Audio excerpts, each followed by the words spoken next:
हे दोस्तों, आज मैं नफ़रत भरी मोहब्बत का लास्ट एपिसोड लेकर आई हूँ। आप लोगों को इस स्टोरी के लास्ट पार्ट का बहुत दिनों से इंतज़ार था। मैं लिख नहीं पा रही थी, बट अब मैं इस स्टोरी का लास्ट पार्ट लेकर आई हूँ। अगर आपने अभी तक चैनल को सब्सक्राइब नहीं किया है तो जल्दी से कर लें। स्टोरी को शेयर कर दीजिएगा, साथ ही लाइक ज़रूर करिएगा। अब हम कहानी को स्टार्ट करते हैं। अभिमन्यु उसे टाइटली अपनी बाहों में भर लेता है।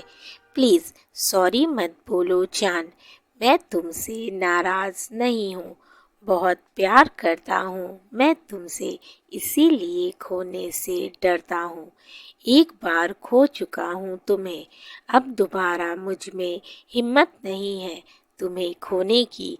बस इस वजह से मैं ज़्यादा रूड हो गया तुम्हारे साथ, सॉरी। रीत उसके चेहरे को अपने हाथों में भरते हुए बोलती है, प्लीज़ अभी आप सॉरी मत बोलिए। जो हुआ सो हुआ, अब हम कभी एक दूसरे से अलग नहीं होंगे। मैं कभी आपसे दूर नहीं जाऊंगी। अभिमन्यु मुस्कुराते हुए बोलता है, मैं भी, और उसे अपने सीने से लगा लेता है। अगली सुबह जब अभिमन्यु की आंख खुलती है तो उसकी नज़र रीत पर जाती है, जो उसकी बाहों में बहुत ही सुकून से सो रही थी, जिसे देख उसके होठों पर प्यारी सी मुस्कान आ जाती है। लेकिन अचानक ही अभिमन्यु के फेस की वो मुस्कान कहीं गायब हो जाती है और उसके चेहरे पर गुस्से की लकीरें आ जाती है। वो रीत के माथे को चूम कर बोलता है, जान, तुम्हारे हर एक आंसू का हिसाब देना होगा। उस औरत को जितना भी तुमने सहा है, उसका 2 गुना उसे सहना होगा। I promise. वो उसके बालों पर प्यार से हाथ फेरता है और उसके होठों पर लाइट किस कर उसे अच्छे से ब्लैंकेट उड़ा देता है और अपने जिम की ओर चला जाता है।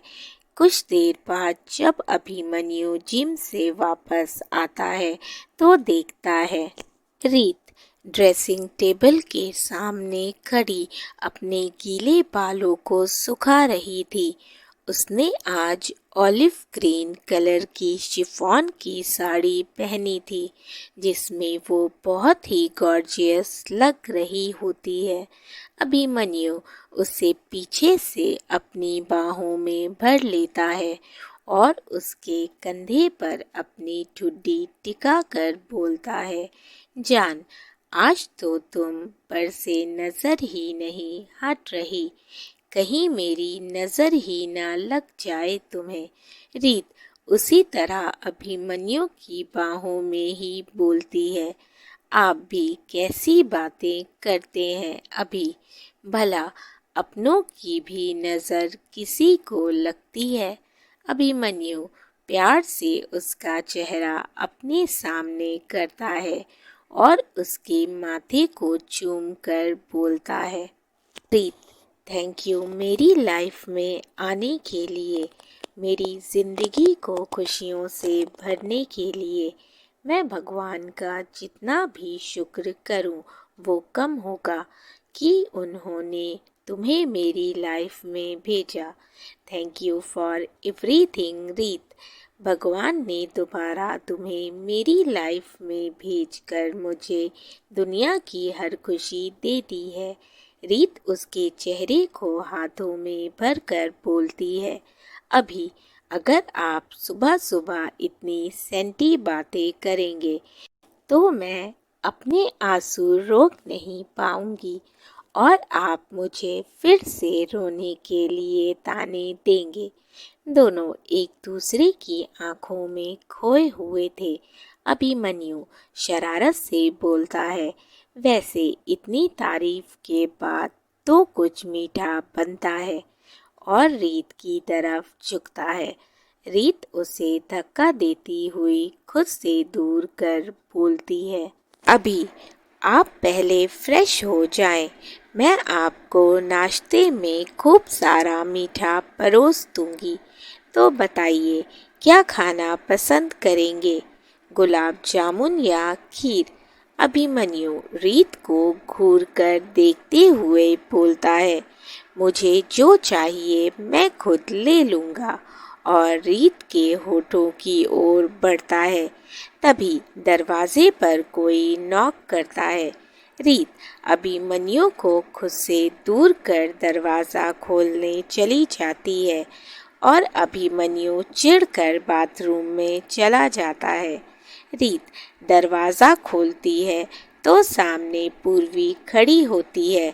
पूर्वी मुस्कुराते हुए बोलती है, रीत, तुझे कौशल्या आंटी बुला रही हैं, जल्दी चल।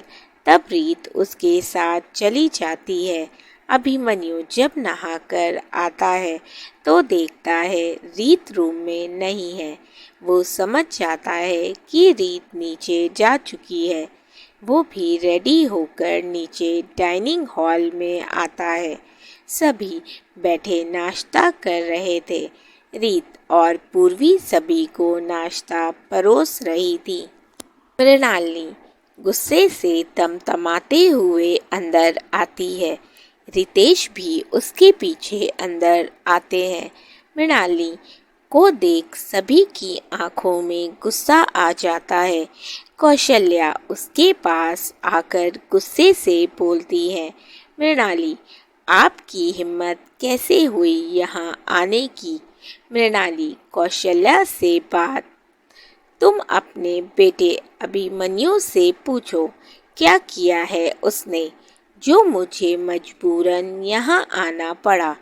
सभी अभिमन्यु को देखने लगते हैं। अभिमन्यु जो शांत बैठा ब्रेकफास्ट कर रहा था, उसके चेहरे पर कोई एक्सप्रेशन नहीं थे। मृणाली गुस्से से बोलती है, ठीक है, मैं ही बताती हूँ कि आप सबके इस लाडले बेटे ने क्या किया है। इसने मेरा हॉस्पिटल धोखे से अपने नाम करा लिया है और मेरी कंपनी भी बंद करवा दी है इसने। सभी हैरानी से अभिमन्यु की तरफ देखते हैं। अभिमन्यु जोर से चिल्लाता है, आपका नहीं, वो हॉस्पिटल मेरी मॉम का था, मेरी मॉम अमृता रजावत का, जिसे मैंने वापस लिया है।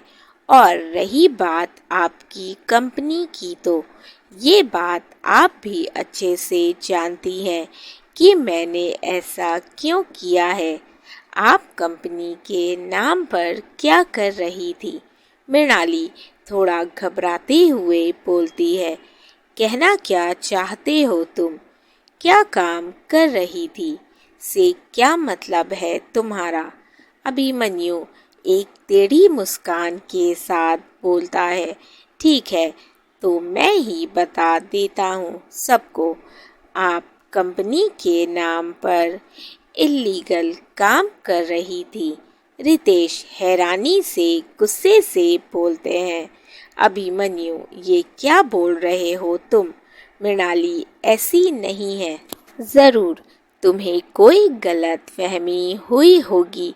अभिमन्यु, सही कहा आपने, गलत फहमी तो हुई है, लेकिन मुझे नहीं, आपको।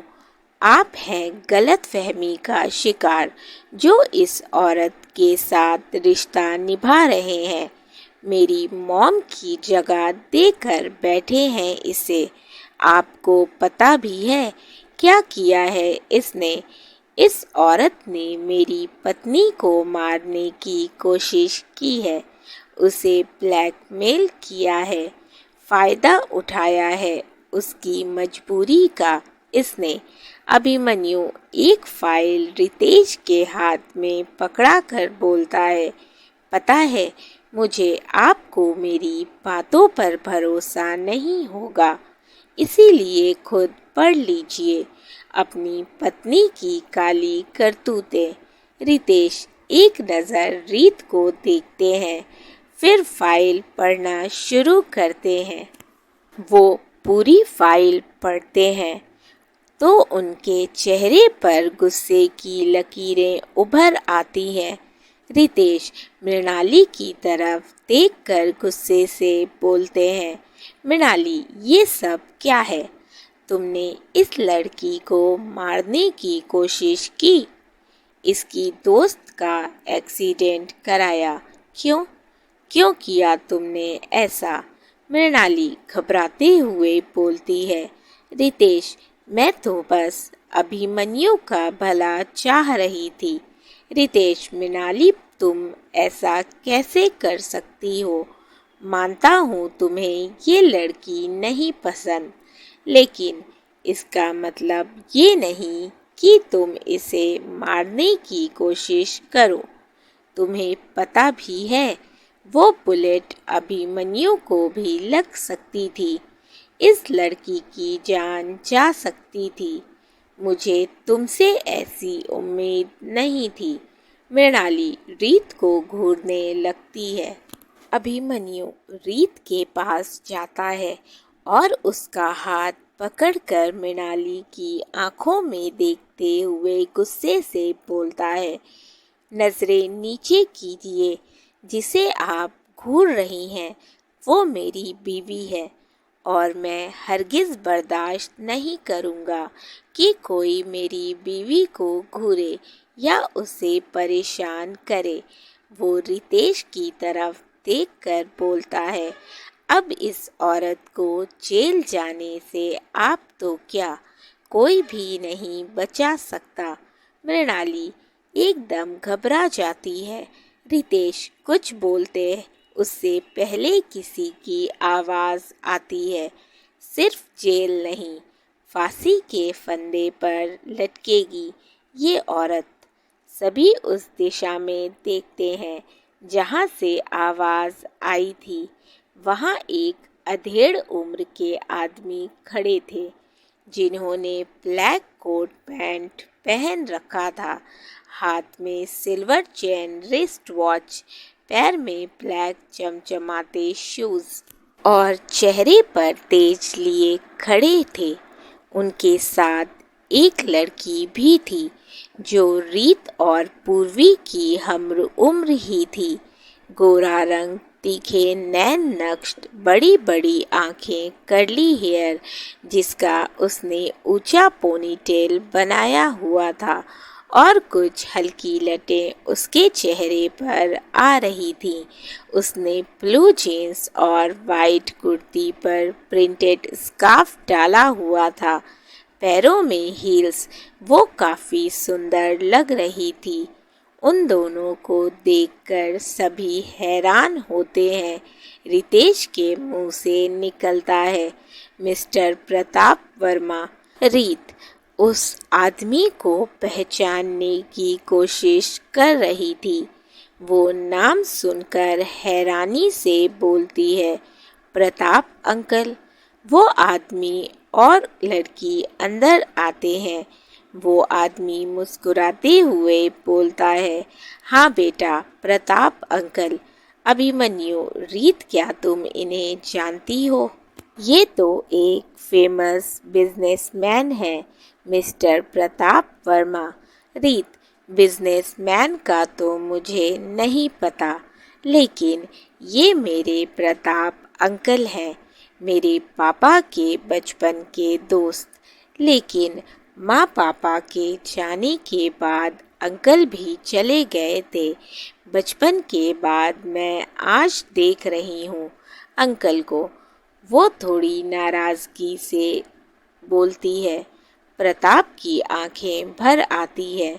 वो उसके सर पर हाथ रख कर बोलते हैं, मुझे माफ़ कर दो बेटा, उस समय तो मैं तुमसे नहीं मिल पाया, लेकिन मैं बाद में मिलने आया था। लेकिन तुम्हारे चाचा कैलाश ने कहा कि सुमित और वैशाली भाभी के साथ तुम भी। वो इतना बोलकर चुप हो जाते हैं। रीत उनके गले लगकर बोलती है, सॉरी अंकल, मुझे ये बात नहीं पता थी, मैंने आपको गलत समझा। I am sorry. प्रताप, कोई बात नहीं बेटा, तुम आर्य से मिली? वो उस लड़की की तरफ देखकर बोलते हैं। उसका नाम आर्य था। आर्य वर्मा, प्रताप वर्मा की बेटी। रीत उसे देखकर बहुत खुश होती है और उसके गले लग जाती है। आर्या भी उससे मिलकर बहुत खुश होती है। फिर वो पूर्वी की तरफ देखकर बोलती है, ये पूर्वी है ना? रीत हाँ में अपनी गर्दन हिला देती है। पूर्वी भी मुस्कुराकर दोनों से मिलती है। फिर प्रताप थोड़ा सीरियस होकर सभी की तरफ देखकर बोलते हैं, आप सब मुझे एक बिजनेसमैन की तरह जानते हैं, लेकिन मैं रीत का अंकल हूँ, उसके पिता सुमित के बचपन का दोस्त। आज मैं यहाँ रीत को एक सच बताने और कुछ देने आया हूँ, जो सिर्फ रीत की ही नहीं, अभिमन्यु की जिंदगी से भी जुड़ा है। इनफैक्ट आप सबकी जिंदगियों से भी जुड़ा हुआ है। रीत, अंकल आप क्या बोल रहे हैं? हम सबको कुछ भी समझ नहीं आ रहा है। प्रताप, मैं सब बताता हूँ बेटा। ये औरत, वो मृणाली की तरफ इशारा करके कहते हैं, ये एक खूनी है। इसने 3 बेगुनाह लोगों को मारा है। ये एक कातिल है। उनकी बात सुन सभी हैरान हो जाते हैं। रितेश गुस्से से बोलते हैं, ये क्या बोल रहे हैं आप मिस्टर वर्मा? एक बिजनेसमैन है, मैं आपकी इज्जत करता हूँ, लेकिन इसका मतलब ये नहीं कि आप इस तरह मेरी पत्नी पर इल्ज़ाम लगाएं। आपको ये हक किसने दिया? क्या सबूत है आपके पास जो आप मृणाली को कातिल बोल रहे हैं? प्रताप हल्की सी स्माइल देकर बोलते हैं, इतना गुस्सा सेहत के लिए ठीक नहीं मिस्टर रजावत।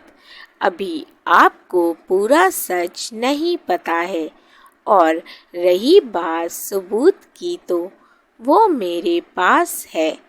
सबूत का सुनकर मृणाली को पसीने आने लगते हैं। उसके चेहरे का रंग उड़ जाता है। प्रताप आगे बोलते हैं, आज से 18 साल पहले जब रीत 6 साल की थी, सुमित की माँ यानी रीत की दादी की तबीयत खराब रहती थी। उनके घुटने में हमेशा दर्द रहता था। कई डॉक्टर को दिखाने के बाद भी जब उन्हें कोई आराम नहीं मिला, तब सुमित और वैशाली भाभी माँ जी को लेकर जयपुर आए। रीत भी उनके साथ ही आई थी। मैं भी अपने ऑफिस के काम से यहाँ आया हुआ था। मुझे पता था कि सुमित अपने परिवार के साथ जयपुर आया है।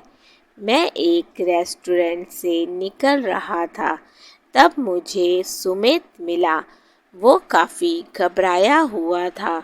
उसके कपड़ों पर धूल मिट्टी लगी हुई थी और उसे कुछ चोटें भी लगी थी।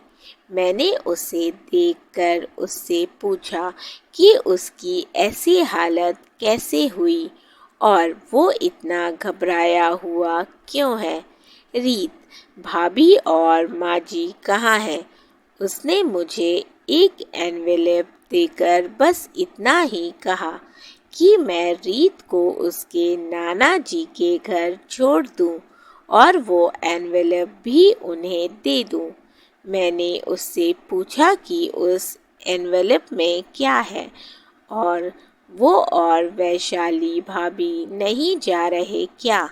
मैं आगे कोई सवाल करता उससे पहले सुमित मेरे गले लगा और कहा कि मेरी बेटी का ख्याल रखना, और तुरंत ही वहाँ से चला गया। वो आखिरी बार था जब मैं उससे मिला। मैं उस लिफाफे को खोलता उससे पहले मेरा फ़ोन बजा और मुझे पता चला कि मेरी फैमिली का एक्सीडेंट हो गया है। मुझे कुछ भी समझ नहीं आया और मैं अपने सारे काम छोड़कर तुरंत अपने घर के लिए निकल गया। वहाँ जाकर मुझे पता चला कि मेरे पिताजी और मेरी पत्नी एक्सीडेंट में नहीं बचे। मेरे पास बस मेरी बेटी आर्या बची थी, मेरे जीने का आखिरी सहारा। मैं इस कदर टूट गया था कि मैं सुमित और उस एनवेलप के बारे में भूल ही गया था। कुछ दिन बाद मुझे मेरे ऑफिस में एक ऑफ़र आया बाहर की कंपनी के साथ काम करने का। मुझे अपनी बेटी के लिए पुरानी यादों से बाहर निकलना था ताकि मैं उसे एक अच्छा भविष्य दे सकूं। इसीलिए मैंने वो ऑफ़र एक्सेप्ट कर लिया। मैं जाने से पहले सुमित से मिलने गया। तब मुझे पता चला कि सुमित और उसका परिवार एक एक्सीडेंट में नहीं रहे। ये सुनकर मुझे बहुत बड़ा झटका लगा। मैंने वो एनवेलप ढूंढा जो मुझे सुमित ने दिया था, ये सोचकर कि वो मैं कैलाश को दे दूं, लेकिन मुझे वो कहीं नहीं मिला। तब मुझे लगा शायद मुझसे वो कहीं गिर गया और मैं निराश होकर अपनी बेटी के साथ हमेशा के लिए अब्रॉड चला गया। इतने साल बाद आर्या की जिद पर मैं उसे इंडिया लेकर आया अपने पुराने घर में। यहाँ आकर मुझे पता चला कि रीत जिंदा है और मुझे एक बुक में ये एनवेलप मिला। वो उसे रीत के आगे करते हुए बोलते हैं, लो बेटा, इसमें तुम्हारे बाकी के सवालों का जवाब है और तुम्हारे माता पिता के कातिल का नाम। रीत नासमझी से उन्हें देखने लगती है तो प्रताप रीत से बोलते हैं, रीत, उन दोनों का एक्सीडेंट नहीं, मर्डर हुआ था। उनकी बात सुन सभी शॉक्ड हो जाते हैं। रीत को जोर का धक्का लगता है, उसके कदम लड़खड़ा जाते हैं। वो गिरती उससे पहले अभिमन्यु उसे संभालता है। प्रताप आगे बोलते हैं, और अभिमन्यु की माँ अमृता रजावत का एक्सीडेंट सिर्फ एक एक्सीडेंट नहीं था, वो एक सोची समझी साजिश थी जो इस मृणाली ने की थी। उनकी बात सुन सभी को फिर से बड़ा झटका लगता है। तेजस उस एनवेलप को खोलता है। उसमें एक छोटी सी फोटो थी जिसमें सुमित और वैशाली थे। वैशाली की गोद में एक छोटी सी बच्ची थी जो रीत थी। उस फोटो को देखकर रीत रोने लगती है। उसी के साथ एक पेन ड्राइव भी थी। तेजस उस पेन ड्राइव को अपने लैपटॉप से कनेक्ट करता है। उसमें एक वीडियो प्ले होता है जिसमें मृणाली एक गुंडे को हंसते हुए पैसे दे रही थी। वो गुंडा पैसे लेकर बोलता है, देखा मैडम, मैंने बोला था ना, उस अमृता रजावत को ऐसा मारूंगा कि किसी को भी आप पर शक नहीं होगा। सबको लगेगा कि बेचारी एक्सीडेंट में मरी है। मृणाली, वो तो ठीक है, लेकिन तुमने उसके बेटे अभिमन्यु को क्यों छोड़ा है? रितेश उससे बहुत प्यार करते हैं। लेकिन मुझे वो आफत नहीं चाहिए, उसे भी खत्म कर दो। तभी कुछ गिरने की आवाज आती है। मृणाली उस गुंडे से बोलती है, कोई है वहाँ, पकड़ो उसे। और उसी के साथ वीडियो खत्म हो जाती है। सभी शॉक्ड में थे। अभिमन्यु की आंखों में तो जैसे खून उतर आया था। वो अपनी जलती हुई निगाहों से मृणाली को देखता है और कसकर उसका गला पकड़ लेता है। मृणाली पूरी तरह पसीने से भीग चुकी थी। वो चटपटाने लगती है।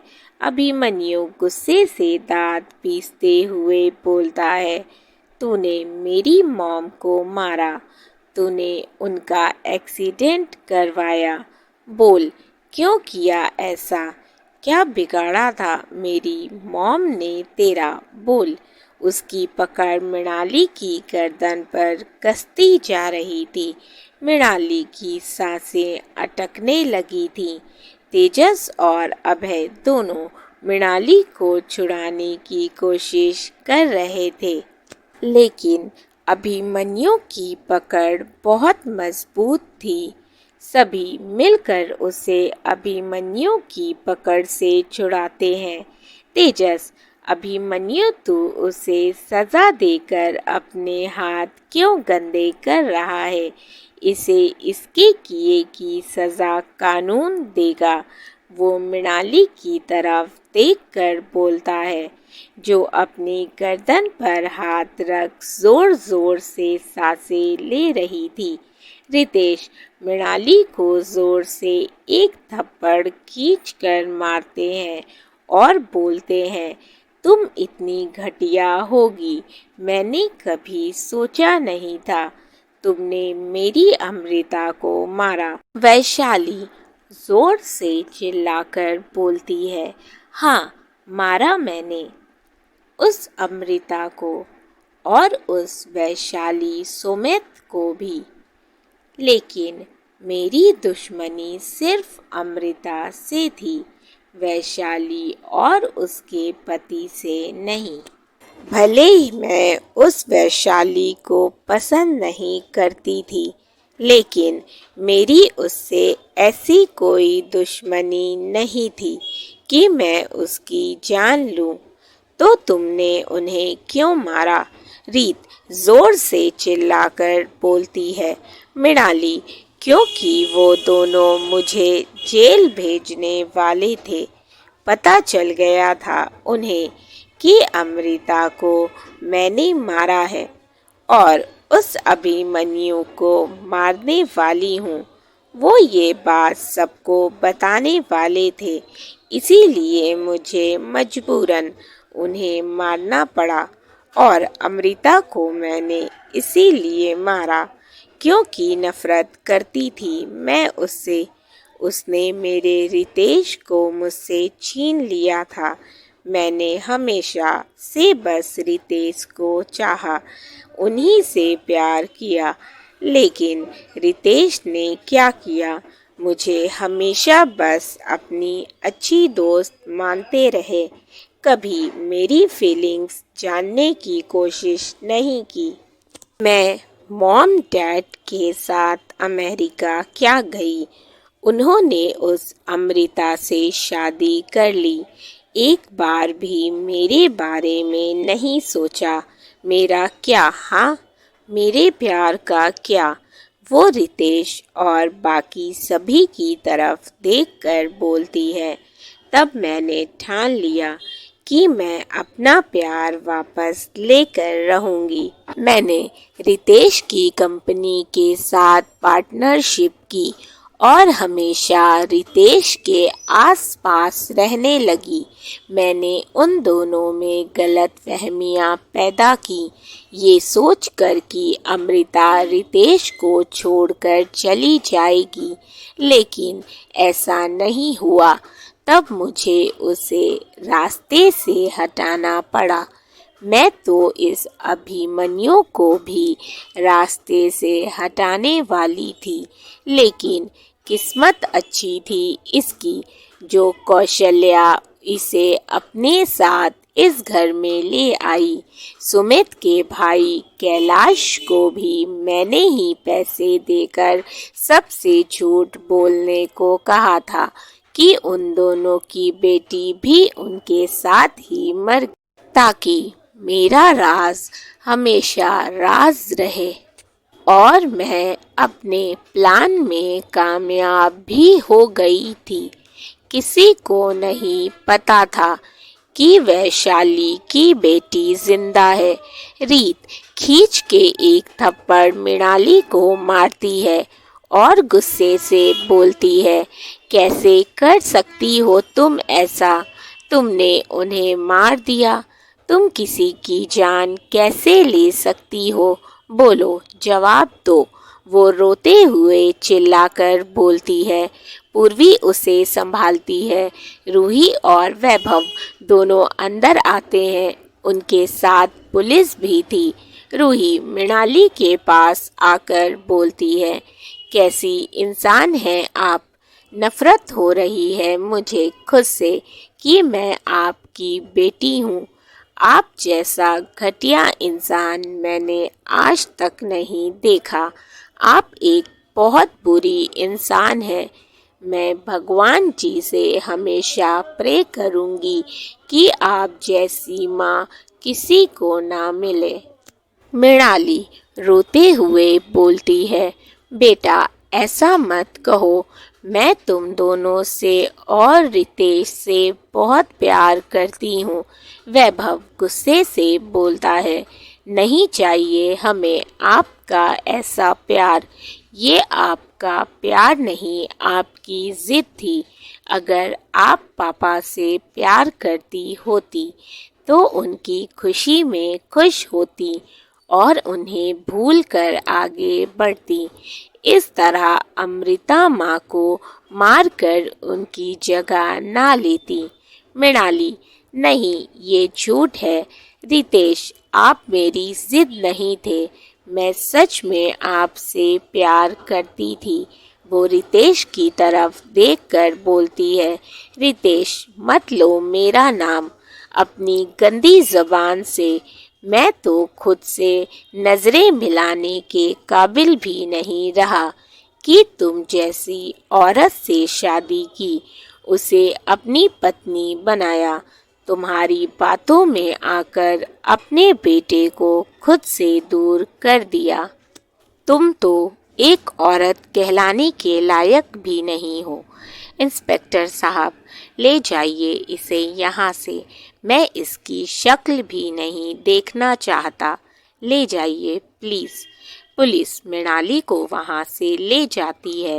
रीत एकदम से लड़खड़ाकर गिरने को होती है, लेकिन अभिमन्यु उसे संभाल लेता है। वो बेहोश हो जाती है। अभिमन्यु उसका गाल थपथपाकर उसे उठाने की कोशिश करता है, लेकिन वो बेहोश हो चुकी थी। अभिमन्यु उसे उठाकर रूम में लेकर आता है। सभी रीत को देखकर घबरा जाते हैं। कुछ देर में डॉक्टर आते हैं और उसे चेक करके बोलते हैं, डोंट वरी, ये ठीक है। थोड़े स्ट्रेस की वजह से बेहोश हो गई। मैंने दवाइयाँ दे दी हैं। कुछ देर में ये होश में आ जाएंगी। आप लोग इनका ध्यान रखिएगा और इन्हें ज़्यादा से ज़्यादा खुश रखने की कोशिश कीजिएगा। डॉक्टर चले जाते हैं। अभिमन्यु एक नज़र रीत को देखता है, फिर बाहर चला जाता है। कुछ देर बाद रीत को होश आता है। सभी उससे मिलते हैं। रितेश हाथ जोड़कर उससे माफ़ी मांगते हुए बोलते हैं, मुझे माफ़ कर दो बेटा। रीत तुरंत उनका हाथ पकड़कर बोलती है, अंकल, ये आप क्या कर रहे हैं? प्लीज़ ऐसा मत कीजिए। रितेश, नहीं बेटा, मैं तुम्हारा गुनहगार हूँ। मैंने तुम्हें कितना कुछ बोला, हर बार तुम्हें गलत समझा। मैं माफ़ी के लायक नहीं हूँ, लेकिन फिर भी हो सके तो मुझे माफ़ कर देना। मेरा बेटा मुझे कभी माफ़ नहीं करेगा, लेकिन मैं अपनी बहू से माफ़ी तो मांग सकता हूँ ना। हो सके तो मुझे माफ़ कर देना। रीत, अंकल मैं आपसे कभी नाराज़ थी ही नहीं जो मैं आपको माफ़ करूं। आपने मुझे जो भी कहा वो सब अनजाने में कहा, क्योंकि आपको सच नहीं पता था। लेकिन अब तो सब ठीक हो गया है और अब आप टेंशन मत लीजिए, अभी भी आपको माफ़ कर देंगे। रितेश बेटा, तुम्हें यकीन है कि अभिमन्यु मुझे माफ़ करेगा? रीत, हाँ में अपनी गर्दन हिला देती है। रितेश उसके सर पर हाथ रख कर बोलते हैं, सच में मेरे बेटे ने हीरा चुना है। रीत मुस्कुरा देती है। रितेश बाकी सबसे भी माफ़ी मांगते हैं और सब उन्हें खुशी खुशी माफ़ भी कर देते हैं। इसी तरह रात हो जाती है। अभिमन्यु घर वापस आता है। वो अपने रूम में आता है तो देखता है रीत बालकनी में बैठी किसी सोच में गुम थी। अभिमन्यु उसके पास आकर बोलता है, रीत तुम अभी तक सोई नहीं? रीत उसकी तरफ देखकर खड़े होते हुए बोलती है, आपका इंतज़ार कर रही थी। आप बैठिए, मैं खाना लेकर आती हूँ। अभिमन्यु, नहीं रहने दो, मुझे भूख नहीं है। रीत, लेकिन मुझे तो है। अभिमन्यु हैरानी से बोलता है, तुमने अभी तक डिनर नहीं किया? रीत आपके साथ करना चाहती थी। अभिमन्यु, तुम रुको, मैं डिनर लेकर आता हूँ। रीत, नहीं आप बैठिए, मैं लाती हूँ। अभिमन्यु उसे थोड़ा डांटते हुए बोलता है, मैंने कहा ना, तुम बैठो, मैं लेकर आता हूँ। बैठो यहाँ, मैं आता हूँ। फिर वो किचन में चला जाता है। रीत मुस्कुरा देती है। कुछ देर बाद अभिमन्यु खाने की प्लेट लेकर आता है। दोनों साथ में डिनर करते हैं। अभिमन्यु प्लेट्स वापस किचन में रख कर आता है तो देखता है रीत बालकनी में झूले पर बैठी थी। वो भी उसके पास जाकर उसके बगल में बैठ जाता है। रीत उसके कंधे पर सिर रखकर बोलती है, अभी आप कहाँ गए थे? अभिमन्यु उसके बाल में हाथ फेरते हुए बोलता है, आई एम सॉरी जान। रीत उसकी तरफ देखने लगती है। अभिमन्यु उसके चेहरे को हाथ में थाम कर बोलता है, सबको सच बताने और मुझे बचाने में सुमित पापा और वैशाली माँ की जान गई। कहीं ना कहीं मैं भी उनकी मौत का जिम्मेदार हूँ। रीत तुरंत बोलती है, नहीं ऐसा नहीं है। आपसे ये किसने कहा? जो कुछ भी हुआ उसमें आपकी कोई गलती नहीं थी। जो कुछ भी हुआ वो सब भाग्य में लिखा था और मैं तो बहुत खुश नसीब हूँ जिसे मेरे माँ बाप ने बचाया। आज मैं उसके साथ हूँ। अभिमन्यु उसे कसकर गले लगा लेता है। रीत, अभी मुझे आपसे कुछ कहना था। अभिमन्यु, बोलो। रीत, अभी आप रितेश अंकल को माफ़ कर दीजिए ना, अब तो सब ठीक हो गया है। अभिमन्यु कुछ नहीं बोलता। रीत, मुझे पता है ये आपके लिए थोड़ा मुश्किल है, लेकिन प्लीज़ मेरे लिए। अभिमन्यु एक गहरी सांस लेता है, फिर उसके माथे को चूमकर बोलता है, ठीक है। रीत खुश हो जाती है। अभिमन्यु, लेकिन मुझे थोड़ा वक्त चाहिए, क्योंकि मैं एकदम से सब कुछ भूल नहीं सकता। मुझे थोड़ा वक्त लगेगा। रीत मुस्कुरा कर बोलती है, मैं समझ सकती हूँ, मैं आपके साथ हूँ। थैंक यू सो मच हबी।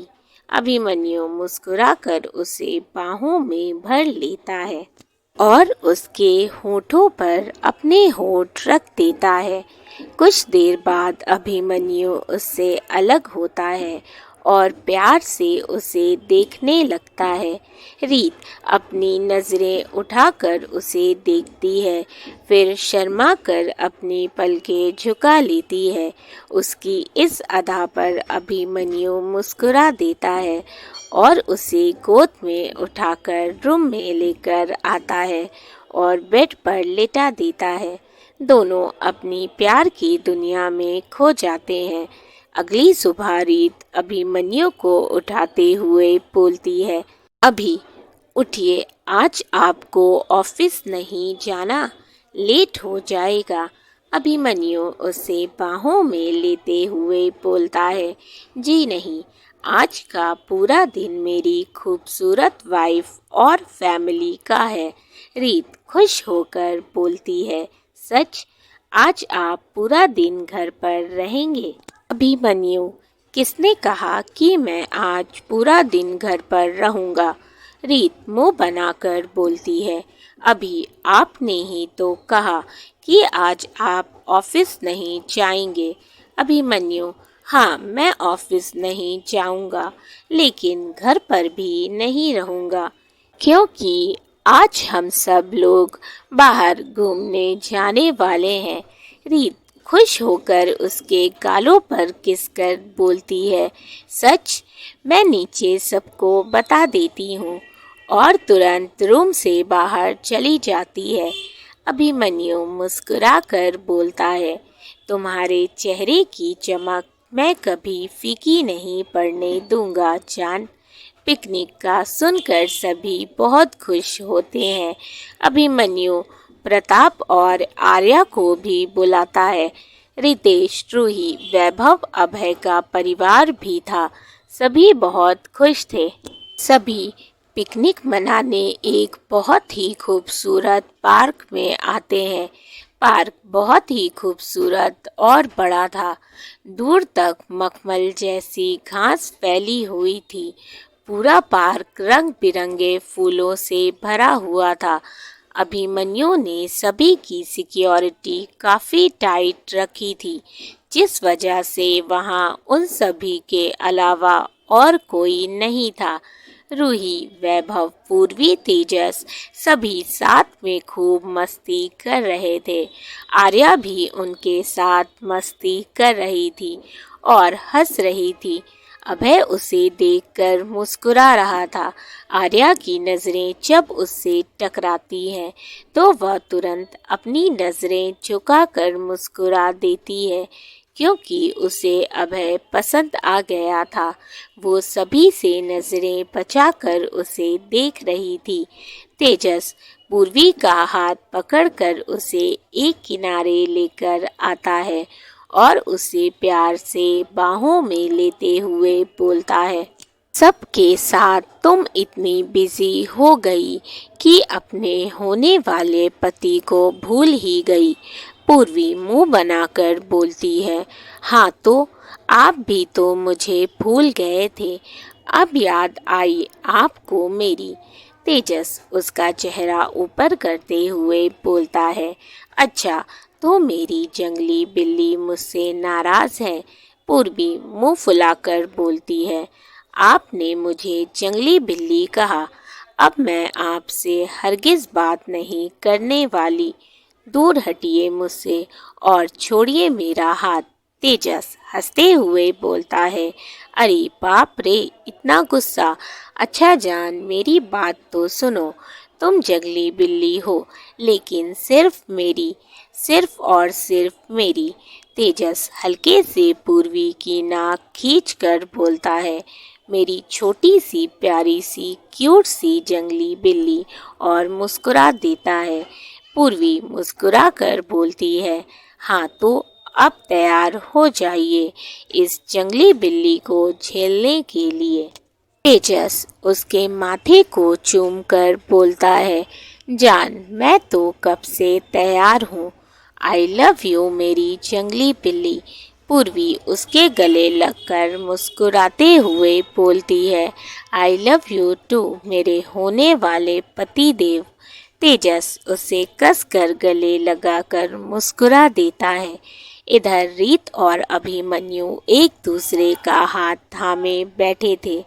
रीत उसके कंधे पर सर रखकर बोलती है, थैंक यू अभिमन्यु, क्या मैं जान सकता हूँ ये थैंक यू किस लिए?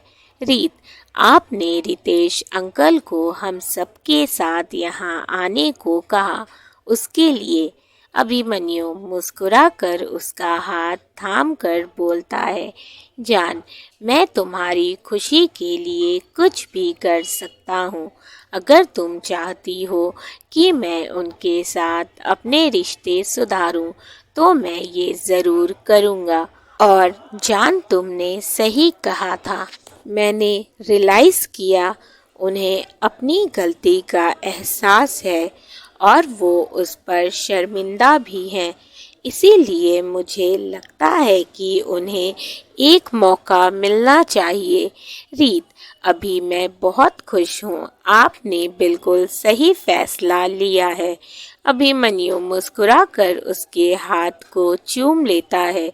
कुछ देर बाद सभी लोग साथ में लंच करते हैं और खूब सारी मस्ती करते हैं। रूही रीत के पास आकर बोलती है, भाभी, आपने ये न्यूज़ सुनी? रीत, कैसी न्यूज़ रूही? रूही, भाभी, आपको विशाल सिंघानिया याद है? रीत थोड़ा सोचते हुए बोलती है, कौन?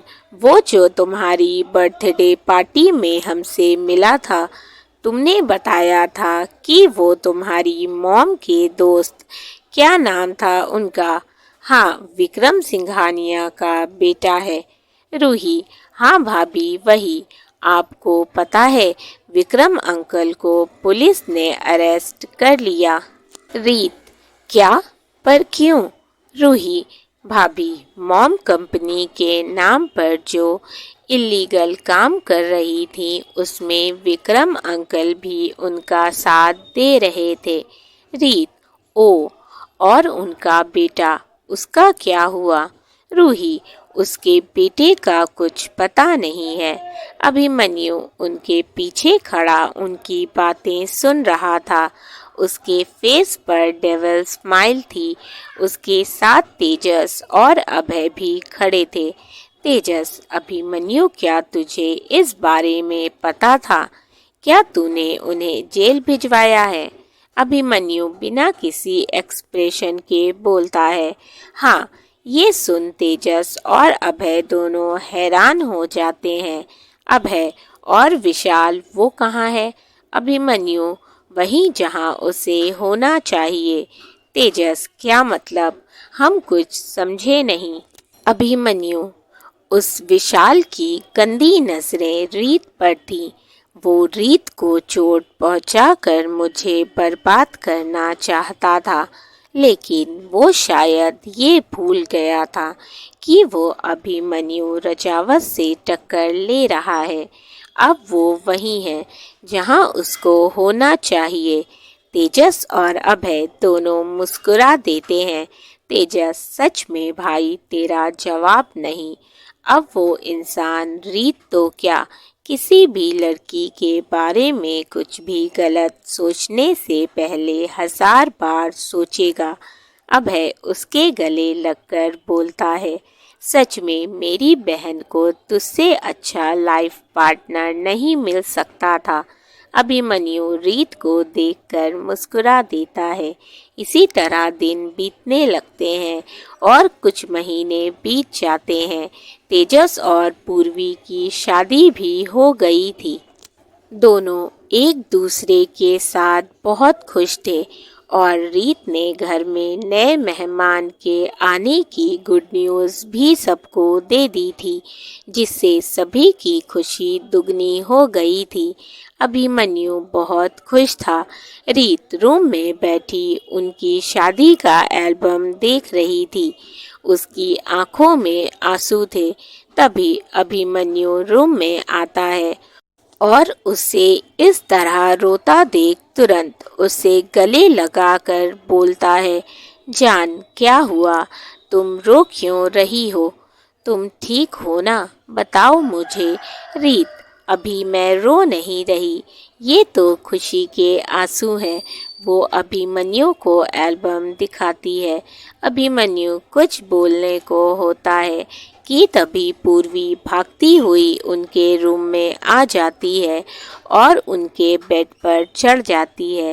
रीत और अभिमन्यु दोनों हैरानी से उसे देखने लगते हैं।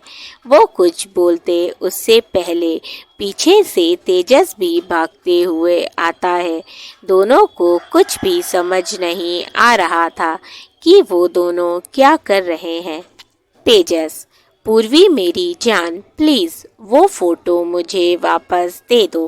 पूर्वी, नहीं, जब तक मैं रीत को नहीं दिखा देती तब तक मैं आपको ये फोटो नहीं दूंगी। पूर्वी वो फोटो रीत को दिखाते हुए बोलती है, रीत देख तेजस के बचपन की फोटो, कैसे नाक बहती थी इनकी, बिल्कुल कार्टून लग रहे हैं। इतना बोलकर वो हंसने लगती है। फोटो देख रीत भी खिलखिलाकर हंस देती है। उन दोनों को इस तरह हंसता देख अभिमन्यु भी अपनी हंसी कंट्रोल नहीं कर पाता और जोर जोर से हंसने लगता है। तेजस चिढ़कर बोलता है, क्या अभी तू भी? इन दोनों का तो समझ आता है, लेकिन मुझे तुझसे ये उम्मीद नहीं थी। अभिमन्यु, अच्छा, मैं हंसा तो तू मुझसे नाराज हो गया? और तेरी बहन का क्या, जो दांत दिखा रही है? अभिमन्यु की बात सुन रीत बोलती है, अभी मैं हंस नहीं रही थी, वो तो बस फोटो इतनी फनी है कि मुझसे हंसी कंट्रोल नहीं हुई। सॉरी तेजस भाई। तेजस, रीत सॉरी तो किसी और को बोलना चाहिए जो अपने पति का मजाक बना रही है। वो मुंह फुलाकर खड़ा हो जाता है। पूर्वी उसके पास आती है और अपना कान पकड़कर बोलती है, सॉरी पतिदेव, लेकिन मैं क्या करूं, ये फोटो इतनी फनी है कि सबको तो दिखाना बनता है। ये बोलकर वो हंसते हुए वापस नीचे भाग जाती है। उसकी बात सुन तेजस उसका नाम चिल्लाते हुए बोलता है, पूर्वी रुको, ये चीटिंग है, वापस दो वो फोटो, और उसके पीछे भागता है। रीत और अभिमन्यु दोनों हंस देते हैं। अभिमन्यु मुस्कुराकर बोलता है, तेजस के लिए पूर्वी से बेहतर लड़की कोई और नहीं हो सकती थी। रीत हाँ में गर्दन हिला देती है। दोनों नीचे हॉल में आते हैं जहाँ पूर्वी सभी को फोटो दिखा रही थी, जिसे देख अभय, रूही, वैभव सभी हंस रहे थे। तभी वहाँ प्रताप और आर्या आते हैं। आर्या आकर सभी से मिलती है और बड़ों से आशीर्वाद लेती है। अभय उसे प्यार से देख रहा था। वो भी उसे देख मुस्कुराकर पलकें झुका लेती है। दरअसल सभी बड़ों ने आर्या और अभय का रिश्ता तय कर दिया था, क्योंकि वो दोनों एक दूसरे को पसंद करते थे। उन दोनों की सगाई हो चुकी थी और 1 महीने बाद इनकी शादी की डेट निकली थी। अभय आर्या को वो फोटो दिखाता है, जिसे देख वो भी अपनी हंसी नहीं रोक पाती और हंस देती है। तेजस पूर्वी से गुस्सा होकर रूम में चला जाता है। रीत पूर्वी को तेजस को मनाने का बोल उसके पीछे भेजती है और खुद किचन में चली जाती है। तभी कौशल्या किचन में आती हैं और उसे वहां देखकर बोलती हैं, रीत आप यहाँ क्या कर रही हैं? आप हमारी एक बात नहीं मानती ना? हमने बोला है आपसे कि आप कोई काम नहीं करेंगी और किचन में तो बिल्कुल भी नहीं आएंगी, आप सिर्फ आराम करेंगी, लेकिन आपने हमारी बात नहीं मानी। रीत, माँ मैं ठीक हूँ सच्ची, वो क्यूट सा फेस बनाकर बोलती है। कौशल्या, आपको क्या लगता है ये क्यूट सा फेस बनाकर आप हमें मना लेंगी। रीत मुस्कुरा देती है। कौशल्या उसके गाल पर हाथ रखकर प्यार से बोलती है, रीत, आपने हमारे अभिमन्यु की जिंदगी खुशियों से भर दी है। वो अपनी खुशियाँ सभी के साथ बांट रहे हैं। आपके और पूर्वी के कदम इस घर में पड़ने से ये घर खुशियों से भर गया है। हम आपको और पूर्वी को जितना थैंक यू बोलें कम है। रीत, माँ ये आप क्या बोल रही हैं? बड़े कभी छोटों को थैंक यू बोलते हैं भला? और खुशनसीब तो हम दोनों हैं जो मुझे और पूर्वी को इतना प्यार करने वाला परिवार मिला है। आप सबकी वजह से मैं अपनी माँ की फैमिली से मिल पाई। थैंक यू तो मुझे बोलना चाहिए माँ। कौशल्या उसके माथे को चूमकर उसे गले से लगा लेती है। अभिमन्यु जो दरवाजे पर खड़ा उन दोनों को देखकर मुस्कुरा रहा था, वो अंदर आते हुए बोलता है, अगर सास बहू का एक दूसरे पर प्यार लुटाना हो गया हो तो बाहर चलिए, सब लोग आप दोनों को बुला रहे हैं। कौशल्या और रीत हंसते हुए बोलती है, क्यों, आपको जलन हो रही है? अभिमन्यु हाँ थोड़ी थोड़ी, और हंस देता है। मीठी पकौड़े तलते हुए बोलती है, भैया अब आप इसकी आदत डाल लीजिए, क्योंकि कुछ महीनों में जब भाभी की गोद में नन्हा मुन्ना मेहमान आ जाएगा तब भाभी आप पर कम और उस पर ज़्यादा ध्यान देगी और हंसने लगती है। कौशल्या और रीत भी हंस देती हैं। अभिमन्यु हल्के से उसके सर पर चपत लगाते हुए बोलता है, मीठी की बच्ची, तेरी बकबक करने की आदत अभी तक नहीं गई। मीठी अपनी बत्ती सी दिखा देती है। कौशल्या, अच्छा हंसी मजाक बहुत हो गया। अभिमन्यु आप रीत को बाहर लेकर जाइए, हम आते हैं। वो रीत का हाथ उसके हाथ में देते हुए बोलती है, और हाँ ध्यान रहे ये वापस किचन में ना आए, क्योंकि ये अपना बिल्कुल भी ख्याल नहीं रख रही हैं।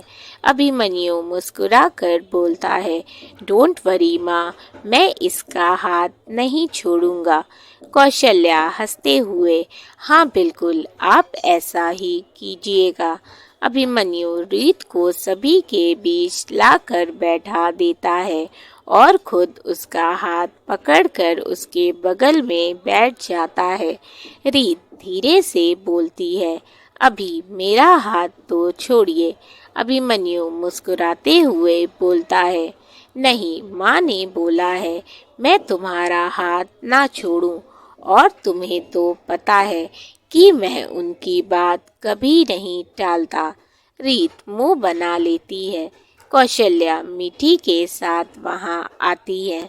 मीठी सभी को चाय और पकौड़े देती है। इधर पूर्वी तेजस के पास आती है, लेकिन तेजस उसे इग्नोर कर अपने लैपटॉप पर काम करने लगता है। पूर्वी उसके सामने बैठते हुए बोलती है, आप इतना गुस्सा हैं कि मेरी तरफ देख भी नहीं रहे। तेजस, तुमने ही मुझे गुस्सा होने पर मजबूर किया है। पूर्वी अपने दोनों कान पकड़कर बोलती है, सॉरी, मुझे लगा मैं आपको मना लूँगी। आई एम सॉरी, आगे से मैं कभी आपके साथ ऐसा मजाक नहीं करूँगी। उसकी आंखों में आंसू आ जाते हैं। जब तेजस उसकी आंखों में आंसू देखता है तो उसका गुस्सा गायब हो जाता है। वो तुरंत उसे गले से लगाकर बोलता है, जान, तुम्हें पता है ना, मैं तुम्हारी आंखों में आंसू नहीं बर्दाश्त कर सकता।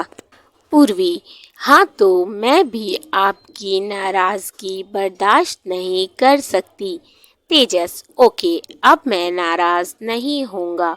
लेकिन तुम्हें भी वादा करना होगा कि तुम मुझे इस तरह परेशान नहीं करोगी जैसे आज किया है।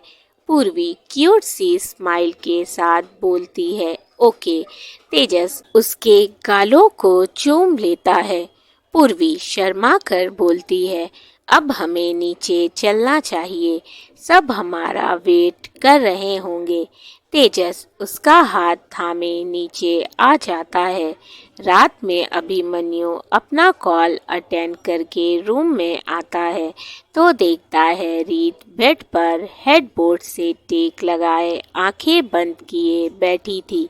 अभिमन्यु उसके पास बैठते हुए बोलता है, जान क्या हुआ, तुम ऐसे क्यों बैठी हो, तुम्हारी तबीयत तो ठीक है ना। रीत आंखें खोलकर उसे देखती है, फिर उसके सीने पर सर रख बोलती है, मैं ठीक हूँ, बस मुझे नींद नहीं आ रही। अभिमन्यु हल्के से मुस्कुराकर बोलता है, कोई बात नहीं, मैं तुम्हारे सर का मसाज कर देता हूँ, तुम्हें अभी नींद आ जाएगी। वो हल्के हल्के से उसके सर पर मसाज करता है और कुछ देर में रीत सो जाती है। अभिमन्यु उसके माथे पर किस करता है और ठीक से लिटाकर उसे अच्छे से ब्लैंकेट उड़ा देता है। इसी तरह समय बीतने लगता है। अभय और आर्या की शादी हो जाती है। रीत एक बहुत ही खूबसूरत प्यारी बेटी को जन्म देती है जिसका नाम सभी मिलकर सिया रखते हैं। पूरा परिवार खुशी से फूले नहीं समा रहा था। अभिमन्यु और रीत भी बहुत खुश थे। आज उनका परिवार पूरा हो गया था। इसी के साथ हमारी स्टोरी की हैप्पी एंडिंग हो जाती है। आप सभी ने हमारी इस नफ़रत भरी मोहब्बत को इतना सारा प्यार और स्नेह दिया, उसके लिए दिल से शुक्रिया। आगे भी हमारी स्टोरी को इसी तरह ढेर सारा प्यार और स्नेह दीजिएगा और स्टोरी को लाइक करना बिल्कुल मत भूलिएगा। Thank you for watching and keep supporting. Love you all.